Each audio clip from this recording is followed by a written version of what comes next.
In humble huts all across the archipelago, important work is taking place. It is the work of teachers and students coming together to preserve tradition, blending the ancient knowledge with engaging teaching methods, enlivening for a younger audience the ways of the past, or simply bringing communities together to judge what is valuable, what must be taken on the journey forward. In this season of DAYAW, we visit the schools of living traditions to listen to the voices of those who have made it their mission to preserve cultures, to see in the eyes of the young a world that they will gladly inherit, preserve, and pass on. This is what it means to be sisidlan, a bearer of culture, a school for living traditions.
The few tourists who have reached Balut Island in Sarangani, Davao Occidental have all come away marveling at the pristine beauty of the island.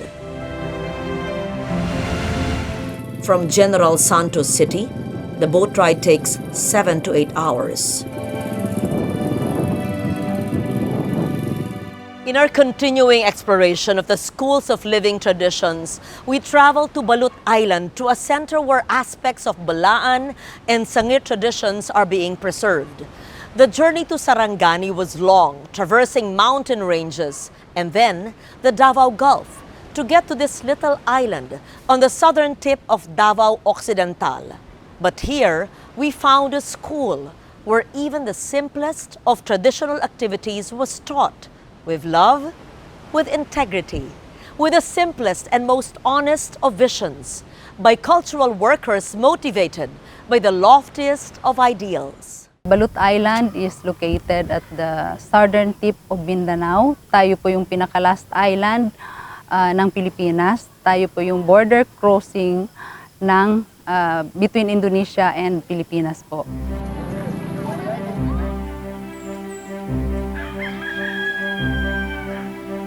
Balut, also known as Malulong, is home to settlers of both the Blaan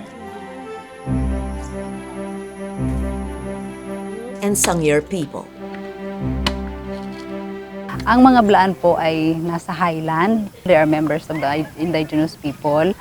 At ang mga Sangir naman po, sila ang mga kapatid nating mga Muslim. Ang kaibahan po ay ating paniniwala. Ang ating mga kapatid na Sangir, sila po ay mga Islam, tapos tayo naman pong mga Blaan ay mga Kristiyano. May Blaan din nakatira sa mga along the seashore. Then pagkatapos naman, pupunta sila ng bundok.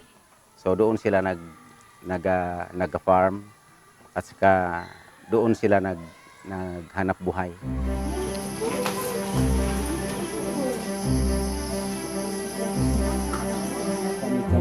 Ya Allah, ini si kami kerang. Iban uni, if gara idad do iban uni, ani ban uni.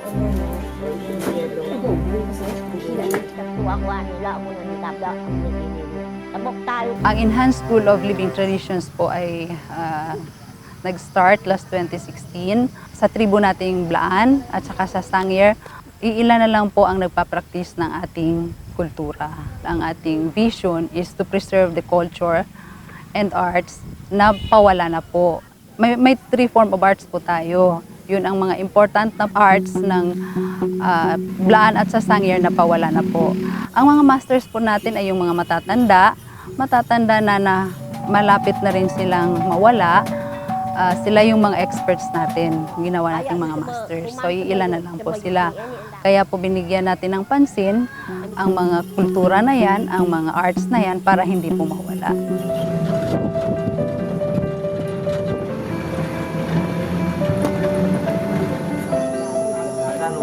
On this remote island, one would think that so much of the traditional culture has already been preserved. But as we were to find out later, many facets of Blaan and Sangir culture have already been lost.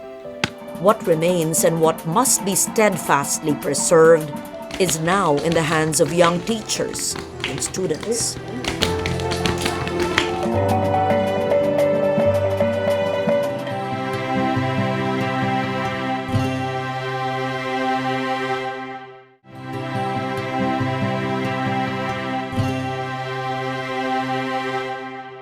Preserving facets of a culture, even in island paradise, is a difficult work. To hear the actual voices of the young teachers and students involved in the School of Living Traditions is to be inspired by their steadfastness, their undeniable sense of duty.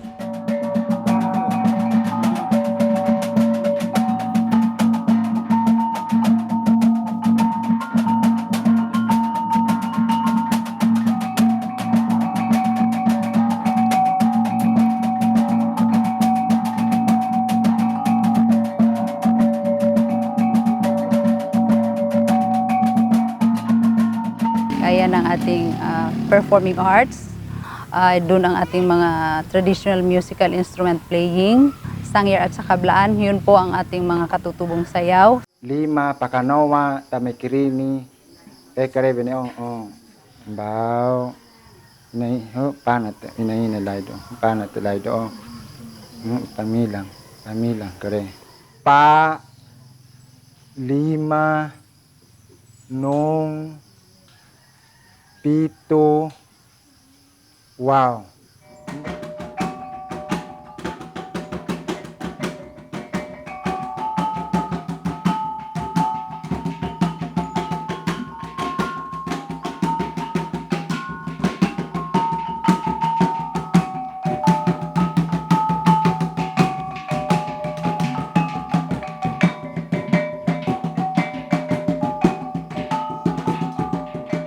Yung klaseng sayaw kanina, yan ang tinatawag ng wedding dance.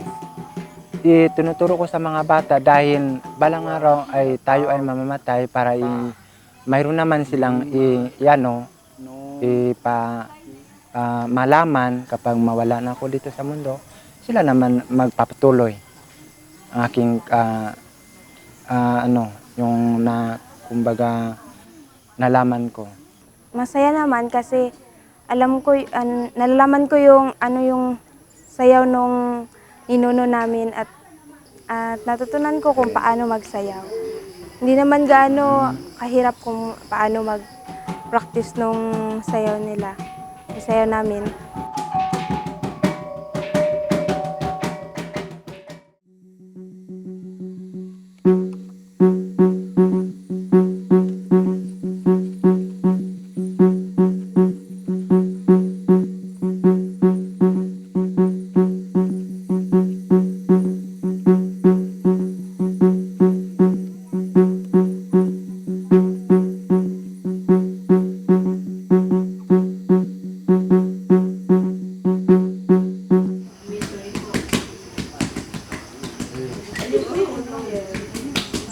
Gusto kong matutunan ang sayaw para hindi lang sa ibang tao kasi iisang mga tao may interest na sumayaw.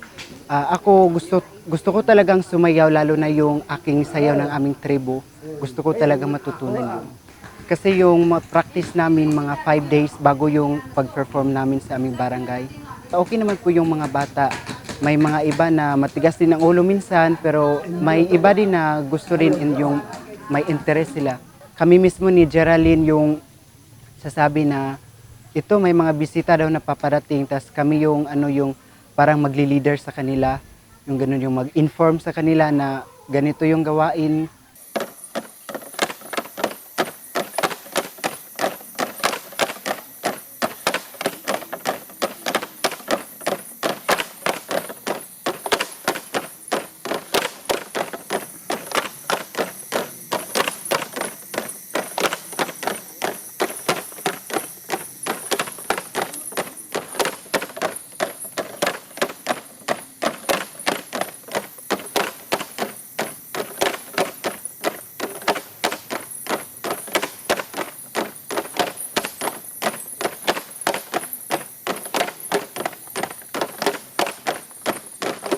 Sa batch po namin, ako yung pinakabata. Tapos ako po yung unang nakatuto ng tinikling. First time kong pagtapak is naipit po ako. Ang sakit. Mas mabilis pa doon kanina. Nagko-choreo na po ako. Yung sayaw po namin doon sa bukid, ako po yung nagturo noon.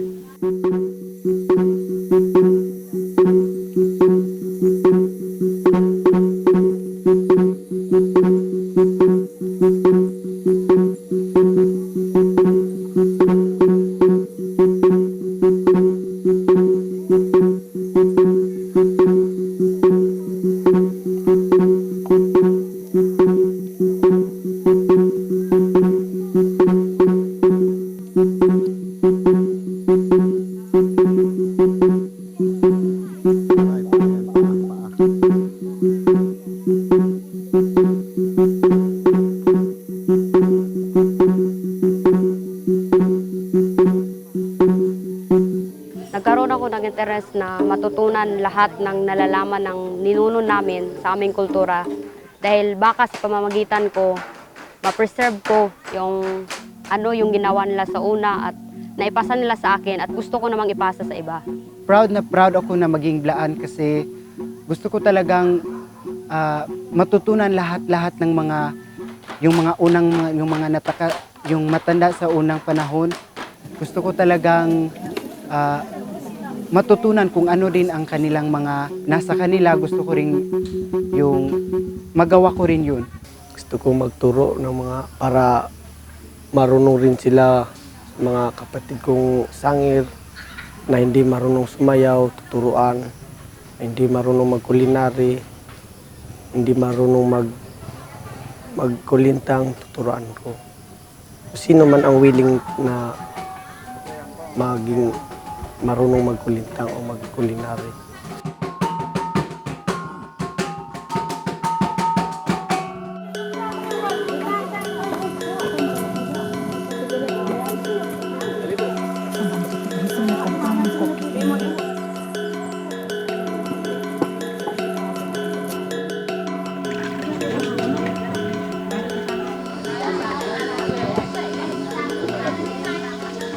Food is an integral part of any culture and perhaps one of the most attractive and easy to learn.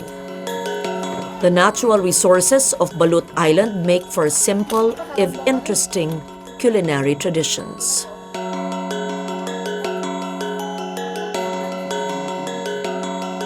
Karamihan po sa ating mga kabataan ngayon ay hindi na alam kung ano yung mga katutubong luto natin.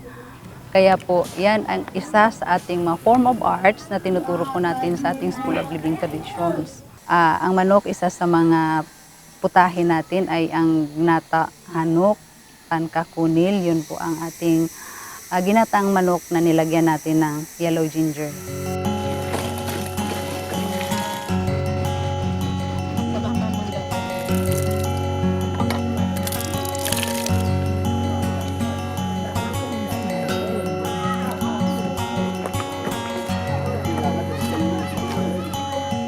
Ating parang inasal, yun po ang flangang. Ang ingredients din natin ay meron din siyang yellow ginger, may mga ibang sangkap po. Ang tanggal ng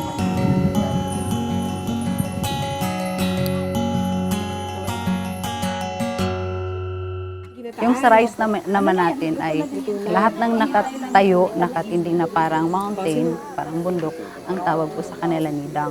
Pero depende po sa kulay yan. Pag itim, yun po ay nitamnaan. Yung yellow po, yun ang larel or knunil naan. At saka yung tatlong kulay, white, yellow, at saka black, yun po ang sinibal. Sa ista naman po, ang pagkaluto natin ay luyot. Luyot po yung niluto sa kawayan. At saka yung isa naman po ay bnangoy, yung binalot natin sa dahon. Ano dito?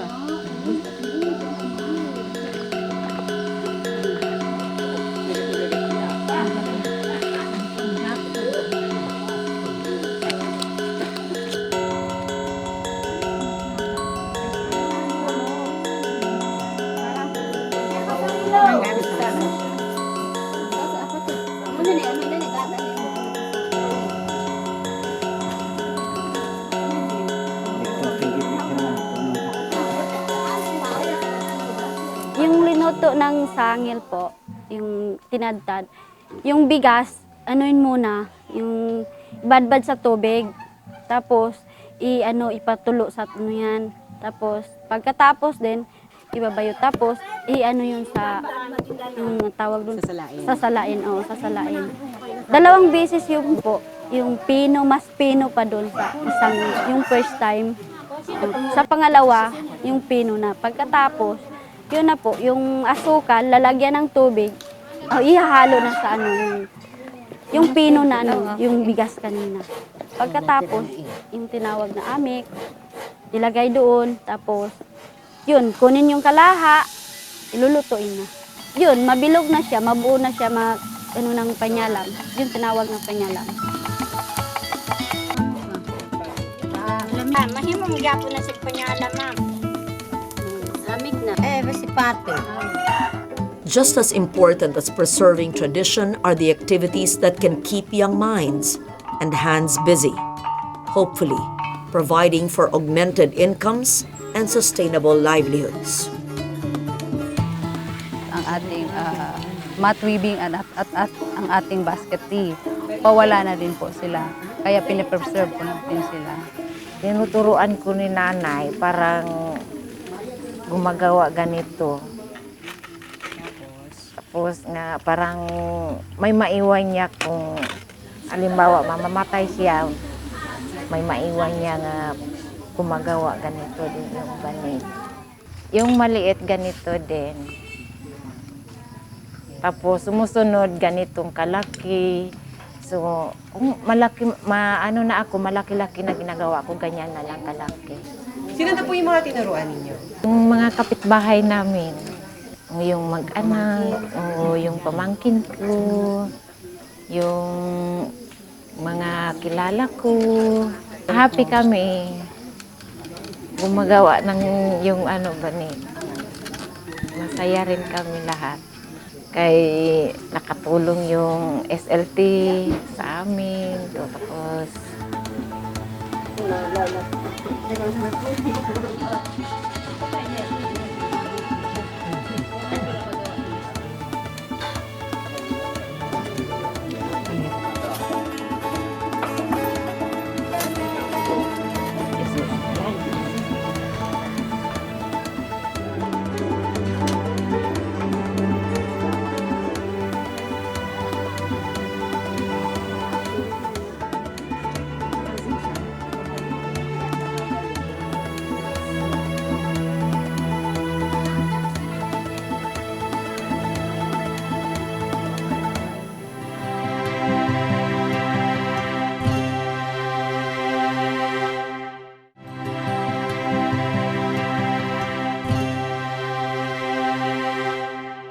The reality of trying to run a school of living traditions anywhere in the Philippines is this. If you build it, will they come?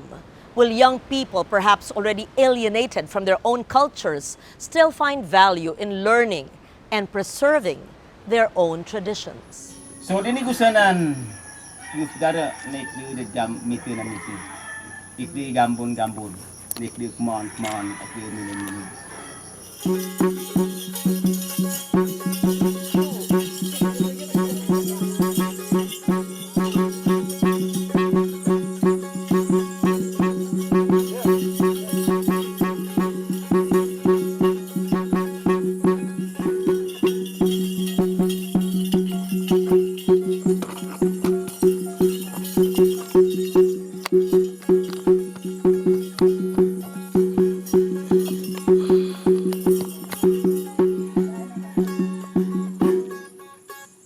nakakapanghinayang, nakakapanlulumo kasi iilan lang po talaga yung interesado.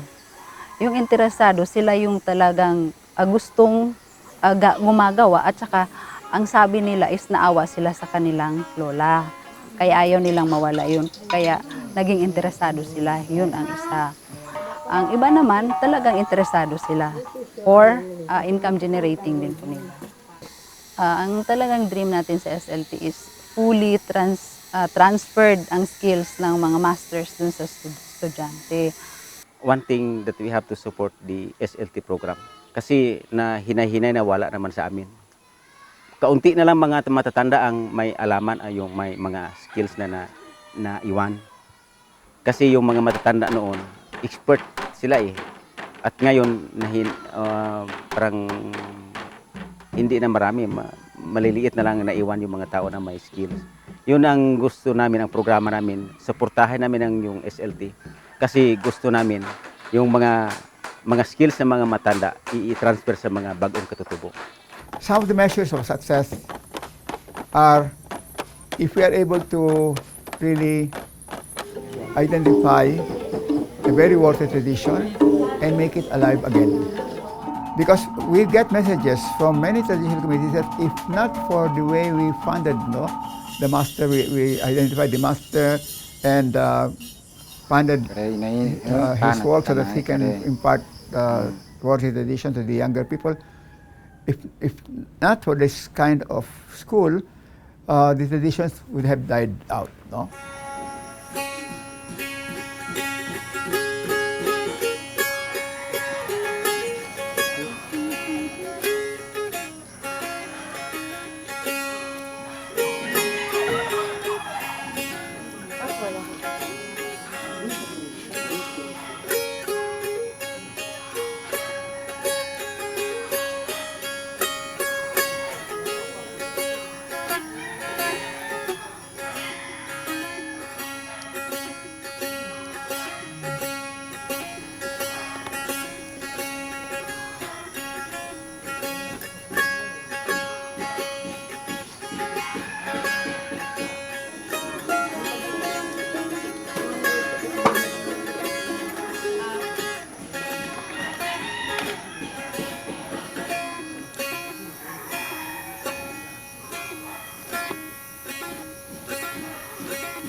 To persevere, to carry on, to be constant forces of preservation and learning.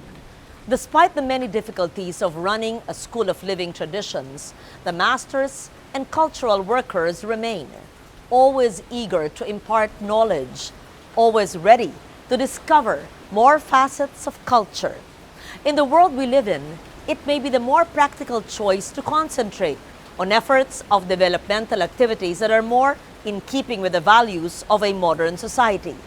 But the teachers and the masters of Balut Island remain. They know what their mission is. They know they are there for a deeper and more lasting reason. After all, it has never been an easy choice to be, in heart and in spirit, a bearer of DAYAW, our knowledge, our pride.